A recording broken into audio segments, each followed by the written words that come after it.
Hello and अस्सलाम वालेकुम। Programme talk shock के साथ मैं हूं एजाज सैयद और मैं हूं फखर दुरानी। आज के टॉक शॉक में हम सिर्फ एक इशू के ऊपर बात करेंगे और वो ये है कि पाकिस्तान और भारत के दरमियान जंग ख़त्म हो गई है, लेकिन आगे क्या होगा? क्या दोनों एक सर्द जंग के दौर में दाखिल हो गए हैं? मुस्तकबिल क्या होगा? और साथ ही हमने एक आई विटनेस का इंटरव्यू किया है। हमारे सीनियर कैमरा जर्नलिस्ट हैं शिराज गर्देजी, जो कि लाइन ऑफ कंट्रोल के ऊपर मुख्तलिफ जगहों पर तैनात रहे हैं। वहाँ पर उन्होंने आम आदमी की मुश्किलात क्या देखी, और हिंदुस्तान की साइड से भी ये बातें की जा रही हैं कि जो शहरी वादियों के ऊपर अटैक हुआ है तो हमारी तरफ क्या हुआ। एक नौजवान जो मारा गया उसामा, उसकी कहानी भी आपको वो सुनाएंगे। तो दूसरे नंबर पे हम वो बात करेंगे सबसे पहले ये कि पाकिस्तान और भारत का मुस्तकबिल क्या है। फ़खर, आप खैरियत से हैं? ठीक जी है शाह जी, अल्लाह का शुक्र। आप सुनाएं। फ़खर, मैं तो आपको पता है कि इन 3-4 दिनों बड़ा बिजी रहा हूँ। बिल्कुल। रातों को जागते रहे हम, दिन को भी जब सोने लगते थे तो कोई ना कोई फ़ोन आ जाता था, कोई ना कोई मैसेज आ जाता था, तो नींद पूरी नहीं थी। बिल्कुल तो ऐसे आज और कल थोड़ा सा नींद पूरी निस्बतन करनी थी, बेहतर हो गया और निस्बतन बेहतर हो गया। सुकून और अमन जो है वो वापस आया। जंग वाकई किसी भी मुल्क के लिए हो, ये मेरा ख्याल है कि ये किसी तौर के ऊपर भी ये काबिल कबूल नहीं है। और ये इवन हमारी जो मिलिट्री क़यादत है या उनकी मिलिट्री क़यादत है, अगर आपने दोनों की प्रेस कॉन्फ्रेंस सुने हो तो ये DGISPR ने भी कल अपनी प्रेस कॉन्फ्रेंस में यही कहा कि जंग जो है वो एक मेरा ख्याल है कि ये किसी तौर के ऊपर भी जो पाकिस्तान है उसके लिए काबिल कबूल नहीं है। इवन जो इंडियन मिलिट्री इस्टेब्लिशमेंट कल जो उनकी वो ब्रीफिंग थी उसमें भी वो यही कह रहे थे। तो ये रियलाइजेशन है कि जंग जो है वो किसी मसले का हल नहीं होती, लेकिन जब आपके ऊपर इम्पोज हो जाती है तो फिर आपको अल्टीमेटली जब अपनी जो एक सोवरेनिटी होती है उसको प्रोटेक्ट करना जो है ये लाजिम हो जाता है, ये आपके ऊपर कौमी ज़िम्मेदारी हो जाती है। और जिस तरह से ये मेरा ख्याल है कि किया गया है पाकिस्तान ने, ये कोई दुनिया भर का मीडिया उठा लेना तो वो एक्सपेक्ट नहीं कर रहे थे शाह जी कि इस तरह जो है वो आउटस्मार्ट कर देगी पाकिस्तान की जो आर्म्ड फोर्सेस हैं, ख़ुसूसन जो एयर फोर्स की तरफ से जिस तरह से वो किया गया है इंडिया के अंदर अटैक। 4 घंटे के अंदर अंदर पाकिस्तान ने जंग का और ये इस रीजन के अंदर जो एक ताकत का तवाज़ुन है वो बिल्कुल जो है वो एक चेंज कर दिया है। तो पहले मुझे ये बताएं कि जो एयर फोर्स के हवाले से आप क्योंकि वहाँ पे विज़िट भी किया, ब्रीफिंग्स भी दी जा रही थी, थोड़ा सा मुझे पहले उनके हवाले से ये बताएं कि ये क्या क्या कुछ आपने ऑब्ज़र्व किया और जो एयर फोर्स की एक ताकत है और जो सुपीरियॉरिटी उन्होंने इस रीजन के अंदर अपनी एक कायम की है उसके हवाले से ज़रा पहले बताएं। देखिए, पाकिस्तान एयर फोर्स वालों ने हमें ख़ुसूसी तौर पे मैं कहूँगा एक एक्सेस दी थी, और आई एम पर्सनली ऑनर्ड कि उन्होंने एक ट्रस्ट किया, क्योंकि मेरा शुमार उन लोगों में होता है जो पाकिस्तान के दिफाई इदारों के ऊपर तनकीद भी करते हैं। और मैं किसी दिफाई इदारे से हमारा ज़ाती तो कोई तनाज़ा नहीं है। एक सॉरी, मैं आपकी बात इसी पे मैं थोड़ा सा वो करना भी चाहूँगा बात कि इंडिया और पाकिस्तान के दरमियान एक जो बड़ा डिफरेंस आया ना वो भी इसी हवाले से आया। देखें, आपका शुमार उन्हीं क्रिटिक्स में से आता है, लेकिन उसके बावजूद भी वो दिया गया है। लेकिन जो इंडिया की तरफ से है वो उस पर आप डिबेट सुन रहे हैं जो इंडिया के मीडिया और इवन जो वेस्टर्न मीडिया है उसके हवाले से।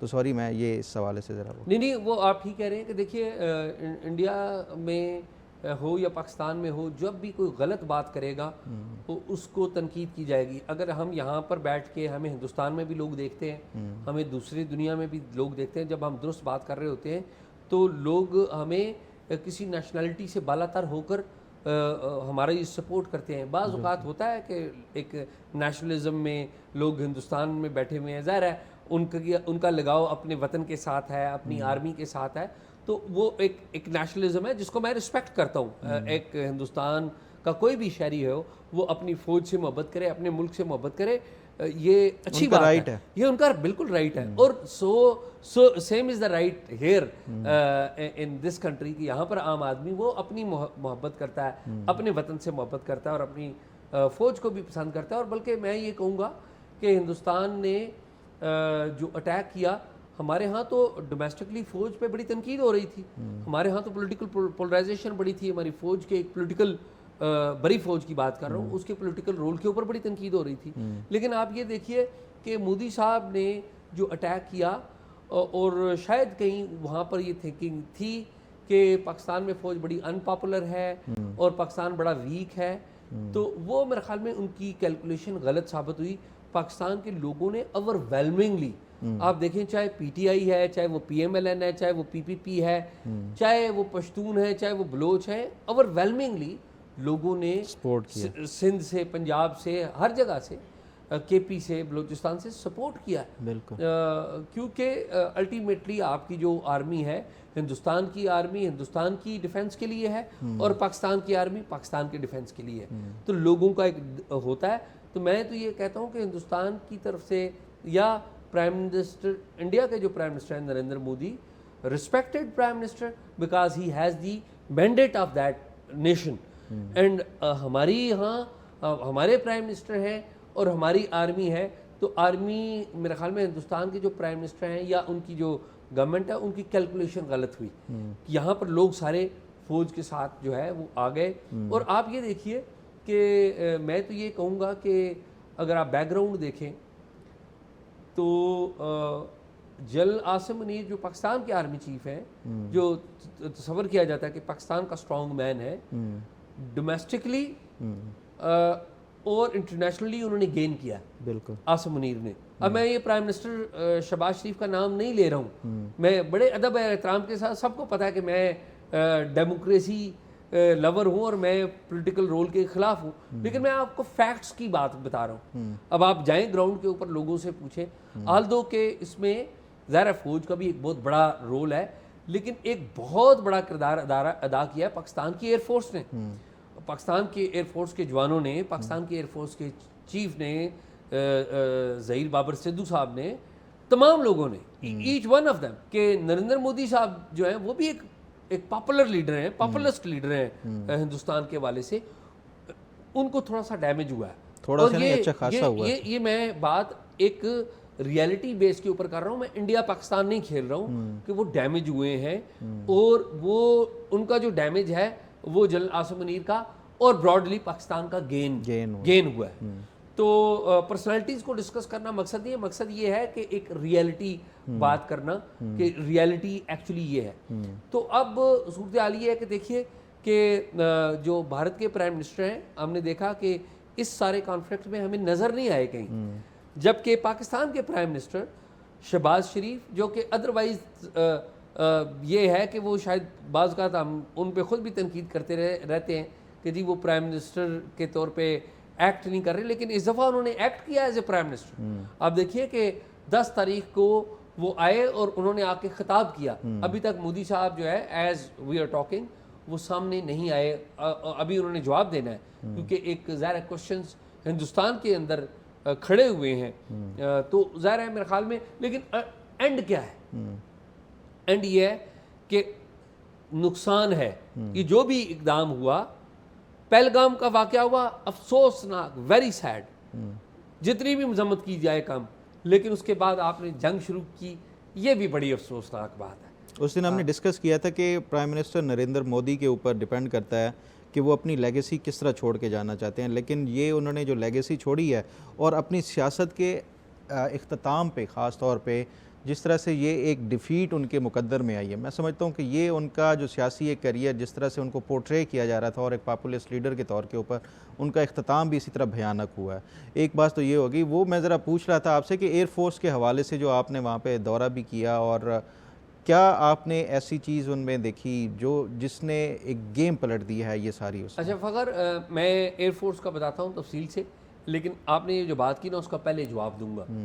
फ़खर, आपने कहा ना कि ये डिफीट हिंदुस्तान में ये बात नहीं हो रही, शाजिया हो रही है, आप इंडियन मीडिया मेरी सुन लीजिए ना, पॉकेट्स हैं हिंदुस्तान में। ये कहा जा रहा है कि ऑपरेशन सिंदूर अभी ख़त्म नहीं हुआ। अच्छा, उसकी ग्राउंड भी मैं आपको बताता हूँ कि आज़ाद कश्मीर में जो हिंदुस्तान की तरफ से ड्रोन्स आए थे, उन्होंने चिप्स फेंकी हैं, चिप फेंकी है, और वो चिप कौन सी होती है? ये कोऑर्डिनेट्स फराहम करती है हवा में प्लेन्स को, ठीक है, और प्लेन्स उस जगह पे आके अटैक करते हैं जहाँ जहाँ पे वो चिप फेंकी जाएगी। ये स्क्रीन के ऊपर भी आप देख लें कि ये चिप्स वहाँ पर हिंदुस्तान की तरफ से जो ड्रोन आए थे उनकी तरफ से चिप्स फेंकी गई हैं। और इस वक्त पूरे आज़ाद कश्मीर में और हमारे वर्किंग बाउंड्री के इर्द गिर्द इस तरह की चिप्स की तलाश की जा रही है, और लोगों को खबरदार किया जा रहा है कि ये चिप्स आपको कहीं भी नज़र आएँ, आप वो उठाएँ और फौरी तौर पे जो मुकामी पुलिस है और मुकामी जो सिक्योरिटी हुकाम है उनको आगाह करें। तो मुझे ये लगता है कि आप ये जो बात कह रहे हैं, मुझे ये लगता है कि ये जंग अभी नहीं हुई। अच्छा। मुझे ये लगता है कि पाकिस्तान और हिंदुस्तान सीज फायर हो गया है। आप देखिए डोनाल्ड ट्रंप रोल प्ले किया, बरतानवी गवर्नमेंट ने भी रोल प्ले किया, सऊदी अरेबिया ने रोल प्ले किया, सीज फायर हुआ है, जंग खत्म नहीं हुई। अच्छा, ठीक है, अब ना इसका आगे क्या होगा, ये हम ना नो पीस नो वार के फेज में चले गए, हम सर्द जंग के फेज में चले गए। वो भी हमारे खिलाफ कोई कार्रवाई करेंगे और हम भी जवाब देंगे। इनके पाकिस्तान और हिंदुस्तान दोनों इस तरह खेलेंगे। ये है मेरा और फिर अब मैं आता हूँ आज़ाद वो एयरफोर्स की तरफ। अगर आप कुछ कहना चाहते हैं मैं सिर्फ इसी बात का ज़रा वो जंग वाला है ना, देखें हमेशा कुछ इंडिकेशंस होते हैं जिसकी बुनियाद के ऊपर जंग होगी नहीं होगी, या ये एक परमानेंट सीज़ फायर है या एक टेम्परेरी सीज़ फायर है, उसका हमें थोड़ा बहुत अंदाज़ा लगाना पड़ता है। 7 मई को जिस दिन इंडिया ने अटैक किया था, उस दिन इंडिया की जो मार्केट्स हैं, जो स्टॉक मार्केट्स हैं, उसमें सेंसेक्स है, निफ्टी है, या फिर उनके जो मेजर बड़े प्लेयर्स हैं जो उसमें आप देखें रिलायंस है, HDFC जो बैंक है, उन देखें 7 को जिस दिन इंडिया जिस दिन अटैक किया यहाँ पे भावलपुर और 9 शहरों में, उससे लेके 9 तक जो उनके 3 दिन के सेशन बनते हैं स्टॉक मार्केट के, वहाँ पे जो सेंसेक्स है वो कोई 1.4% जो है वो उसका डाउन हुआ, और उसका जो इम्पैक्ट पड़ा है जो स्टॉक का, जो सेंसेक्स का, वो पड़ा है कोई तकरीबन $29 बिलियन का।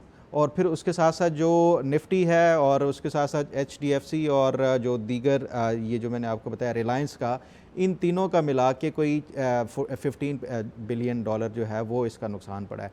तो ये टोटल मिला के $44 बिलियन का इंडिया को इन 3 दिनों में नुकसान हुआ है सिर्फ उसकी स्टॉक मार्केट में।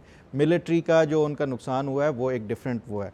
तो ये इंडिया को इसकी रियलाइजेशन है कि पाकिस्तान के साथ जंग से जो एक इंडिया का अपना एक जो ग्रेटर और फ्यूचर एक जो प्लान है कि हमने वर्ल्ड की जो टॉप 5 इकोनॉमीज़ हैं उसमें जाना है, तो ये इंडिया किसी तौर के ऊपर अचीव नहीं कर सकता। इस जंगी उसके साथ माइंडसेट के साथ और जो मोदी का माइंडसेट है उसके साथ कभी भी इंडिया ये नहीं अचीव कर सकता।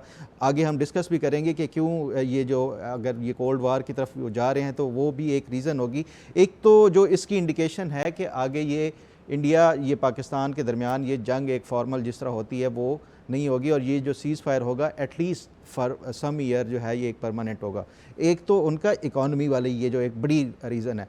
फिर दूसरी अगर देखें जो इमीडिएट उसमें रीजंस में आती है ना, वो इस टाइम जो देखें जब ये नॉर्दर्न उनका रीजन है, उनकी फ़्लाइट्स जो ऑपरेशंस थे सारे कैंसिल कर दिए गए थे, और पाकिस्तान की तरफ से भी इसी तरह हुआ था। ये जो अगर ये टेम्परेरी होता, या जो ये जिस तरह आप कह रहे हैं ना कि ये शायद कुछ टाइम के लिए है या ये जंग जो है वो दोबारा हो सकती है, तो उसमें ये फ़्लाइट जो रिजम्पशन है वो ना होती। तो ये एक वो चंद एक इंडिकेटर्स हैं जिसकी बुनियाद के ऊपर ये इंडिया को भी रियलाइज़ ये करता है कि ये जंग जो है ना ये इतना लंबे अरसे, इवन 10 दिन भी अगर इंडिया ने ये जंग जारी रखी ना, देखें पाकिस्तान के पास ये दुनिया पूरी एक्सपेक्ट कर रही थी, और आपने ख़ुद कहा कि इंडिया की जो कैलकुलेशन थी इंडियन आर्मी की, इंडियन लीडरशिप की, वो यही थी कि पाकिस्तान एक वीक अब जो आर्मी है उसके पास और वो जंग नहीं वो कर सकेगी। इवन सिर्फ इंडिया नहीं, दुनिया भर के जितने ममालिक हैं वो सब की यही कैलकुलेशन थी कि पाकिस्तान तो इनके साथ मुकाबला किसी तौर के ऊपर कर ही नहीं सकता। लेकिन ये सब की जो प्रेडिक्शंस थी और जो सब की कैलकुलेशन थी, पाकिस्तान आर्मी ने, तीनों फोर्सेस, ये नहीं कि सिर्फ आर्मी, तीनों फोर्सेस ने पूरी दुनिया को ये जो है इसमें ये गलत साबित किया है कि पाकिस्तान ना सिर्फ ये कि इंडिया से मुकाबला कर सकता है बल्कि इंडिया को आउटस्मार्ट कर सकता है। टेक्नोलॉजी के हवाले से देखें इंडिया का क्या इंप्रेशन है कि सेकंड जो सिलिकॉन वैली है वो इंडिया के अंदर है, हैदराबाद में। जो सिलिकॉन वैली के अंदर या इंडिया की जितनी हाईटेक दुनिया की जो हाईटेक कंपनीज़ हैं उनके CEOs इंडियंस हैं, बड़े जो है वो आगे हैं। लेकिन जो पाकिस्तान ने जिस तरह से डिजिटल और साइबर वॉरफेयर में आउटस्मार्ट किया इंडिया को, उनकी टेक्नोलॉजी को, उनकी मिलिट्री की जो टेक्नोलॉजीज़ को जिस तरह से आउटस्मार्ट किया है, ये इंडिया ख़ुद कभी एक्सपेक्ट नहीं कर रहा था कि ये पाकिस्तान इस तरह से वो कर सकता है। जहाँ तक एक और बात जो जिसकी बुनियाद के ऊपर मैं आपको ये बताना चाहता हूँ कि ये जो सीज़ फायर है ये अभी इंडिया उसको वो नहीं करेगा। एक चीज़ कि इंडिया को ये भी एक रियलाइज़ हो चुका है कि इसमें कोई शक नहीं कि इंडिया ने स्पेस टेक्नोलॉजी में बहुत ज़्यादा एक्सेल किया है और आगे गए हैं। लेकिन जिस तरह इंडिया ने स्पेस टेक्नोलॉजी में एक्सेल किया है, पाकिस्तान ने उससे ज़्यादा कहीं जो मिसाइल टेक्नोलॉजी में, ये मैं आपको इन्फॉर्मेशन की बुनियाद के ऊपर आपको बता रहा हूँ कि इंडिया को आउटस्मार्ट किया है उसने मिसाइल टेक्नोलॉजी में। और अभी तो पाकिस्तान ने ये जो सिर्फ फतेह का और उसका किया है, उसके अलावा जो इनके पास जो मज़ीद जदीद वो हैं, तो उससे ये इंडिया को अब अंदाज़ा हुआ है। आज मैं आपके एक फेवरेट वो जो इंडियन एक जो सियासतदान है शशि थरूर, उनका ये सुन रहा था, एक मीडिया के साथ इंटरेक्शन उनका 2 दिन पहले भी उनका सुन रहा ऑपरेशन सिंदूर पे कि हमने पाकिस्तान को सबक सिखाना है और हमने जो है वो अपनी एक साबित करनी है जो माइट है। आज वो मीडिया के साथ वो बात कर रहे हैं, तो वो क्या कह रहे हैं कि 1971 नो डाउट इंडिया के लिए एक बहुत बड़ी विक्ट्री है और हमारी जो तारीख़ है उनकी जो हिस्ट्री में ये एक याद रखा जाएगा। लेकिन अब पाकिस्तान वो 1971 वाला नहीं है, पाकिस्तान की आर्म्ड फोर्सेस वो 1971 वाली नहीं है, और ना ही पाकिस्तान के वेपन्स वो 1971 वाले। तो उससे ये चीज़ अब इंडिया को बड़ा डीपली अब वो रियलाइज़ हो चुका है कि पाकिस्तान का हमने मिसकैलकुलेट किया, और मज़ीद अगर कोई भी छोटी सी वो हुई तो वो पाकिस्तान उसका वो नहीं कर सकता, भारत अफोर्ड नहीं कर सकता इतनी ज़्यादा लंबी वार।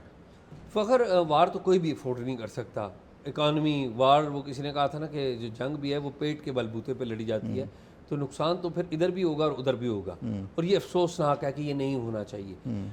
मैं पाकिस्तान एयरफोर्स की तरफ आता हूँ कि पाकिस्तान एयरफोर्स ने हमें, तो आपको पता है तकरीबन 12-16 घंटे भी पहले हम गए थे, और मैंने ड्रोन्स पाकिस्तान एयरफोर्स के भी देखे। और पाकिस्तान एयरफोर्स को 2 चीज़ें जो बहुत अहम है कि एयरफोर्स की जो मौजूदा क़यादत है, जो एयर चीफ हैं ज़हीर बाबर सिद्धू, उन्होंने हालिया 3-4 सालों में इन्वेस्टमेंट जो की है वो बड़ी स्मार्ट इन्वेस्टमेंट की एयरफोर्स की है कि उन्होंने उन जगहों पे इन्वेस्टमेंट किया है जो कि पाकिस्तान को एयरफोर्स के फ़िज़ा में महफूज तरीन मुल्क बनाने में अहम किरदार अदा करती है। और वो प्रूव हुआ बाद में कि जब हम एयरफोर्स हेडक्वार्टर गए तो उन्होंने हमें बताया था कि देखिए, हम कोई भी अपना एडवर्सरी होगा या मुखालिफ होगा या दुश्मन होगा, अगर हम पर अटैक करेगा तो हम पाकिस्तान की फ़िज़ाई हदूद से निकले बगैर यहाँ से बैठ के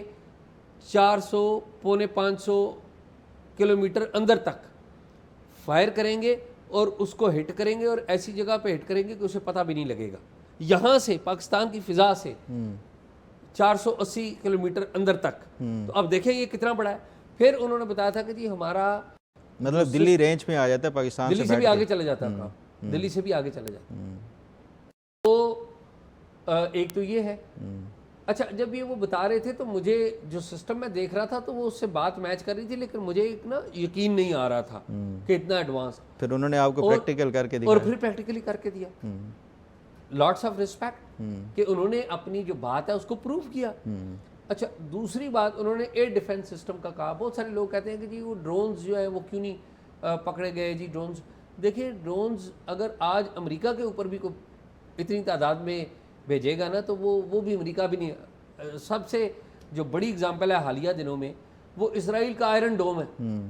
आयरन डोम भी इसराइल की हिफाजत तो नहीं कर सका, ठीक है, या रशिया का जो डिफेंस सिस्टम है अब कितना मजबूत है।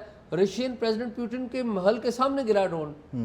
तो ये मेजरमेंट नहीं है, मेजरमेंट ये है कि आपने उनके ड्रोन कितने गिराए हैं, आपको कितना डैमेज हुआ है। यहाँ पे भी कोई नुकसान हुआ है, ये नहीं कि यहाँ पे नुकसान नहीं हुआ। लेकिन जब आप पाकिस्तान के नुकसान और हिंदुस्तान के नुकसान को देखते हैं, कंपैरिजन करते हैं, तो फिर आपको पता लगता है कि पाकिस्तान हिंदुस्तान के मुकाबले में बड़ा छोटा है, दिफाई बजट छोटा है, और इन्होंने डैमेज क्या किया। तो मेरा ये ख्याल है कि पाकिस्तान एयरफोर्स ने तो कमाल इस एतबार से किया है कि यहाँ पर बैठ के उनके फ़िज़ाइया के जो कैमरे लगे हुए हैं उनको हैक कर लिया। भाई स्क्रीन के ऊपर देखें, उनके बहुत सारी वेबसाइट्स हैं वो यहाँ पर बैठ के हैक कर ली गई हैं। बहुत सारी चीज़ें इनके कंट्रोल में थी। तो ये इन्होंने बड़ा उस एतबार से पाक फ़िज़ाइया ने, पाकिस्तान फ़िज़ाइया ने और बाकी मुसल्लह अफ़वाज ने भी, पाकिस्तान नेवी ने भी और पाकिस्तान आर्मी ने भी किया। लेकिन वो कहते ये हैं कि जंगें ना जदीद दुनिया में वारफेयर बेचने का एक एक्सपो बन चुकी हैं बिल्कुल। और जिसका नुकसान जो है आम आदमी की वफात के नतीजे में हम देखते हैं। तो आम आदमी को कैसे नुकसान पहुंचा है फ़खर? ये मिलिट्री इंडस्ट्रियल कम्प्लेक्स का एक एक्सपो था जो इंडिया पाकिस्तान वॉर थी, उसमें बड़े ममालिक के जो असला बेचने वाले हैं वो इसमें जो है वो वो प्रॉफिट कमाएंगे, इंडिया को असला बेचेंगे। लेकिन एक चीज़ आप देखें, चीन ने पाकिस्तान की बड़ी सपोर्ट की है और पाकिस्तान के एयर डिफेंस सिस्टम में, पाकिस्तान के फ़िज़ा में जो तैयारे गए हैं वो चीन की टेक्नोलॉजी प्रूव हुई है। और ये चीन की टेक्नोलॉजी इंडिया के वाले से ही प्रूव नहीं हुई, मगरब के ऊपर, अमेरिका और यूरोप के ऊपर रूल करने लग पड़ी है अब चीन की टेक्नोलॉजी। बिल्कुल। पहले कहा जाता था, मुझे अच्छी तरह याद है, मैं एक बड़े सीनियर किसी ज़माने में अफसर थे, तो वो कहते थे कि देखें जी, चीन जो है वो ठीक है टेक्नोलॉजी वाइज आएगा, लेकिन चीन की टेक्नोलॉजी सॉलिड नहीं है। F-16 जो है ना वो बड़ा सॉलिड है, ठीक है, F-16 जो है ना वो वाकई एक बहुत बड़ी मशीन है। लेकिन साबित क्या हुआ? JF-17 थंडर, J-10C, देखे ना, चीन ने पूरी दुनिया को साबित किया। अब लेबॉर्ट्री क्या हुई? ये पाकिस्तान और हिंदुस्तान की जंग में लेबॉर्ट्री में इस्तेमाल किसकी चीज़ें, मशीनें हुई? चीन की और मगरब की, और मगरब, चीन और मगरब की मुकाबला चीन और मगरब की मशीनों का था फिजा में, और जीता कौन? चीन की मशीनें। तो अब पूरी दुनिया में चीन जो है उसने साबित कर दिया है कि वो अच्छा, इससे पाकिस्तान को भी मैं समझता हूँ ये फ़ायदा होगा, ख़ास तौर के ऊपर मिसाइल टेक्नोलॉजी, क्योंकि पाकिस्तान के ये इंडिजिनस हैं, चाहे वो फ़तेह हो, बाबर हो, ये जितने भी हैं, ये मैं समझता हूँ आगे आने वाले जो साल होंगे ना उसमें पाकिस्तान की ये मिलिट्री इंडस्ट्रियल जो कम्प्लेक्स है वो भी, इसको मैं समझता हूँ ये आगे एक्सपोर्ट और उसके हवाले से एक बेहतर एक मार्केट के तौर के ऊपर वो सामने आएगा। जी फ़खर, अब अलमिया क्या है? अलमिया ये है कि देखें, हिंदुस्तान को अमेरिका ने कहा कि हम बातचीत करते हैं, और अमेरिकी सदर डोनाल्ड ट्रंप ने कहा कि हम बातचीत करते हैं और कश्मीर का मामला भी लाने की कोशिश करते हैं। इंडियन पार्लियामेंट में इंडियन गवर्नमेंट ने नहीं, इंडियन अपोजिशन ने कहा कि जी देखिए ये आपने काम नहीं करना, बल्कि राहुल गांधी की स्पीच है, उन्होंने कहा कि हिंदुस्तान की गवर्नमेंट पे तनकीद की उन्होंने कहा कि जी आपने गलत काम किया, आपने चीन और पाकिस्तान, हम उसको तकसीम करना, हमारा स्ट्रेटेजिक गोल ही एक था कि चीन और पाकिस्तान को सेपरेट करना है, आपने वो उनको इकट्ठे मिला कर दिया। ठीक है, तो जो मैंने पहले भी बात की थी कि वो कैलकुलेशंस वहाँ पर गलत हुई हैं, लेकिन अगेन वो बात ये है कि ये सारी बातें तो चलती हैं। फ्यूचर क्या होगा? क्या अब ये कोल्ड वार की तरफ जाएंगे?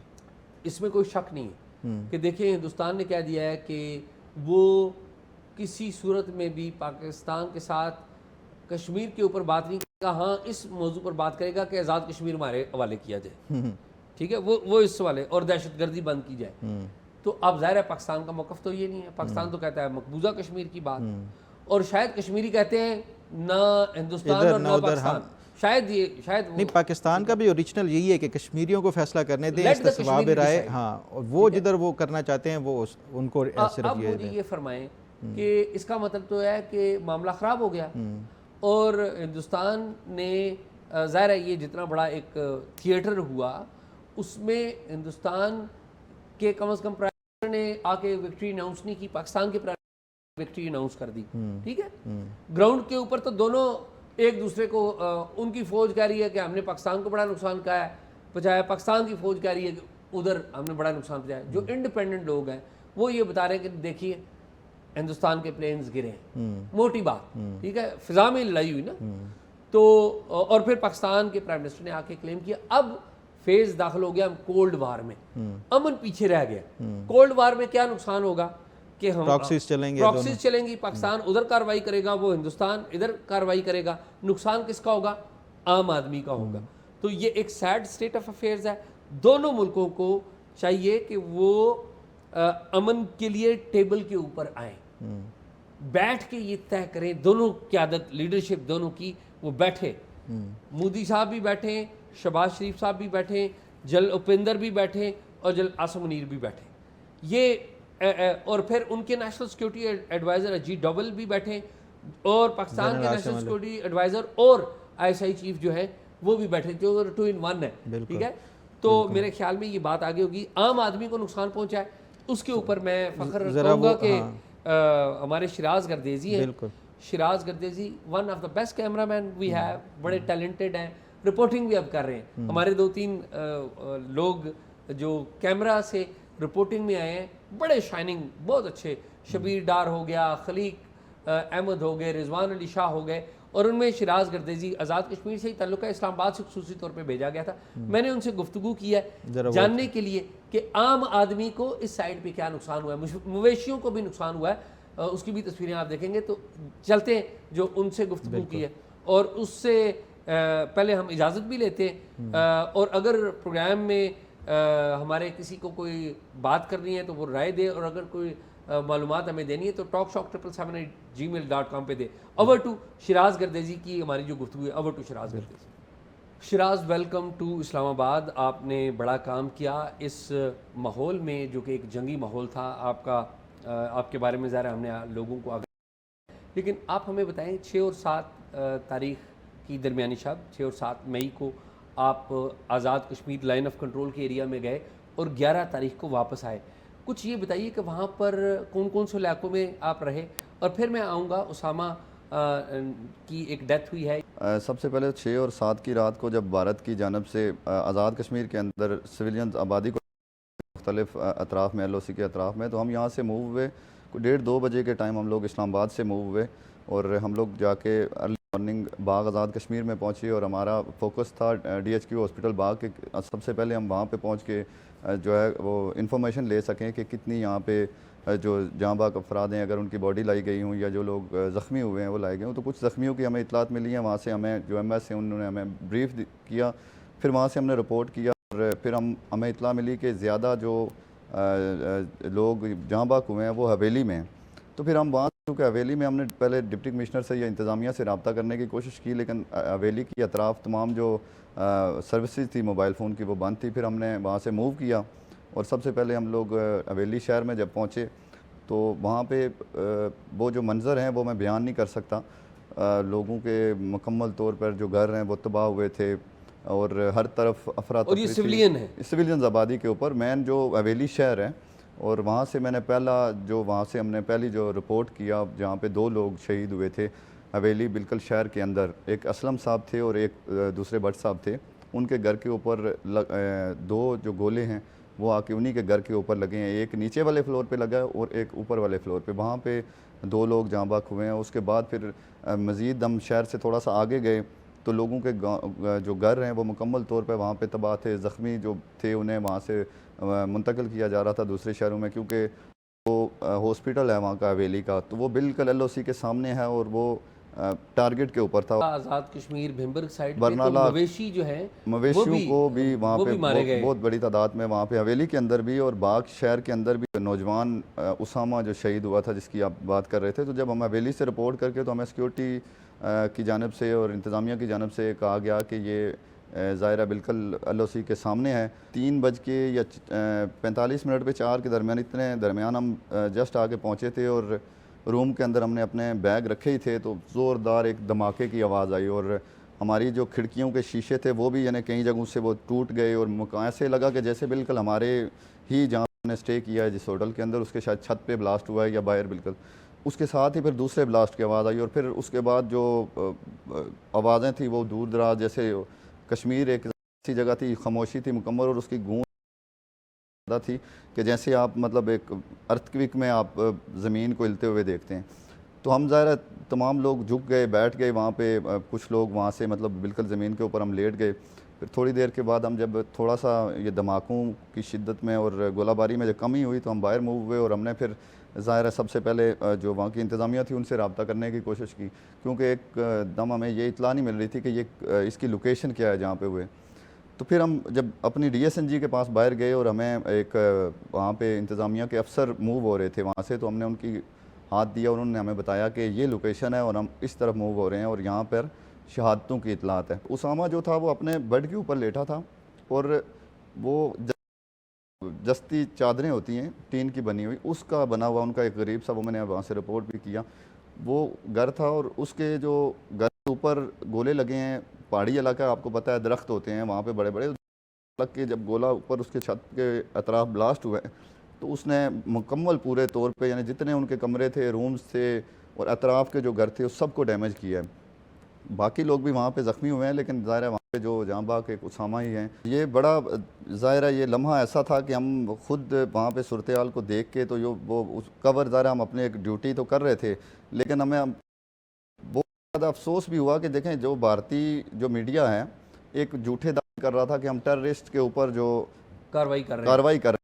हैं। अच्छा ये बताइए कि आम आदमी आपको जंग से बेजार लगा, नहीं लगा? बच्चे, बड़े, बूढ़े, क्या फीलिंग्स क्या थी जंग के हवाले से? शाह जी, हमने गुफ्तगू की है तमाम जितने भी LOC के सेक्टर हैं जहाँ जहाँ हमने जहाँ से रिपोर्ट किया, तमाम जगहों पे कोई भी शख्स जंग के वो उस पर नहीं है कि हम जंग चाहते हैं, हामी नहीं है। लेकिन जब उन्होंने कहा है कि मुल्क की सालमियत के ऊपर बात आ जाए और जब ज़ाहिर है अगर हमारे मुल्क के ऊपर अटैक हो जाएगा तो तमाम लोगों ने कहा है कि हम अफवाज पाकिस्तान के साथ खड़े हैं।